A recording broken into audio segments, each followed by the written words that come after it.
போவேன் 6 மணி ஈவினிங்லலாம் போயிடுவேன். என்கிட்ட அது போயிட்டு 7, 8, 9 ஃபோன் அடிச்சிடுவேன் எங்கடா இருக்கேன்னு. அப்புறம் என்ன ஆயிடுச்சுன்னா அது அப்படியே குறைஞ்சிருச்சு.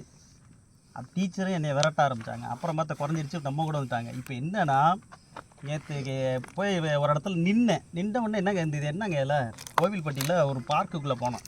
இது என்ன இந்த மாதிரி அப்படி இருக்குது, இது என்ன இந்த எல்லாம் இப்படி இருக்குன்னு அவங்க பேச ஆரம்பிச்சிட்டாங்க. எனக்கு சந்தோஷம் தாங்க முடியல. பரவாயில்ல நம்ம கூட இணைஞ்சிட்டாங்கடா அப்படின்னு தட்டி கொடுத்துட்டு அப்புறம் அவங்களாம் இது இந்த மரம்னு சொல்ல ஆரம்பிச்சிட்டாங்க. இப்போ அவங்களும் பேச ஆரம்பிச்சிட்டாங்க. பசங்க எல்லாருமே ஒரு மரத்தை பார்த்து அடையாளம். இப்போ இதே விஷயத்த ஆசிரியர்களை அடையாளம் காண வைக்கணும் அப்படின்றது என்னோடய தாக்கம்.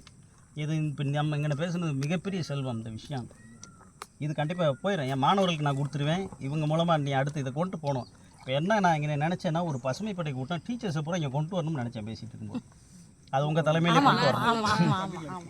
அந்த மேடம் எச்எம் இருக்காங்க, அவங்க மூலமாக பரவாயில்ல அவங்கள பேச சொல்லுங்கள். எச்எம் பேச சொல்லுங்கள். அவங்க தான் முக்கியமாக தேவை.